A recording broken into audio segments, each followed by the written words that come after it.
Kiper PSM Makassar Reza Arya masuk dalam jajaran kiper terbaik Liga 1 musim ini. Hal itu setelah selama 10 kali menjaga gawang Jupeja, gawang Reza hanya kebobolan 6 kali. Semua kebobolan Reza Arya terjadi dalam 6 pertandingan. Sebanyak 4 kali kebobolan saat laga tandang. Sementara itu 2 kali kebobolan saat laga kandang di Stadion Gelora Stadion B.J. Habibie Parepare.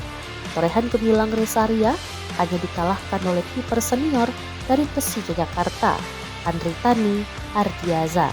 Itu pun gol kemasukan mereka hanya selisih 1. Hingga pekan ke-10, Andri Tani kebobolan sebanyak 5 kali. Reza Arya Pratama menjadi idola baru di skuad PSM Makassar musim 2022 ini.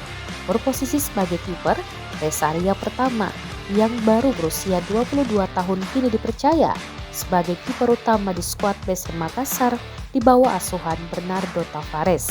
Namun tak banyak tahu jika Reza Arya Pratama tak serta-merta langsung terpilih sebagai kiper utama PSM Makassar.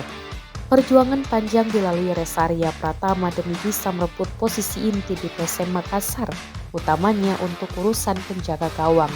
Kedatangan Bernardo Tavares sebagai pelatih kepala PSM Makassar di musim 2022 ini menjadi tonggak awal karir cemerlang Reza Arya Pratama.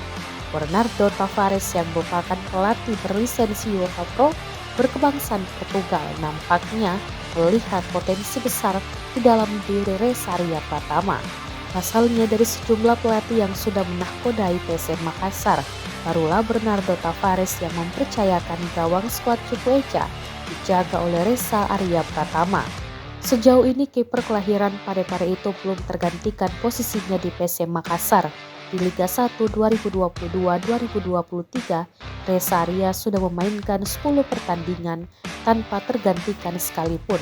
Alhasil, penampilan primanya membuat PSM Makassar menjadi salah satu tim dengan jumlah kebobolan paling sedikit, yakni baru 6 gol.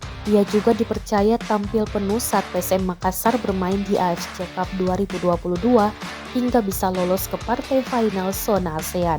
Tetapi segala capaian yang diraih pemilik nomor punggung 30 itu harus dilalui dengan jalan berliku. Bahkan di awal musim 2022, Reza Arya sempat digadang-gadang akan dilepas setelah PSM Makassar mendatangkan sejumlah kiper senior seperti Rifki Mokodompit, Anas Fitrianto hingga Harlan Suwardi. Namun, Reza Arya mampu membuktikan kualitasnya hingga dilirik Bernardo Tavares.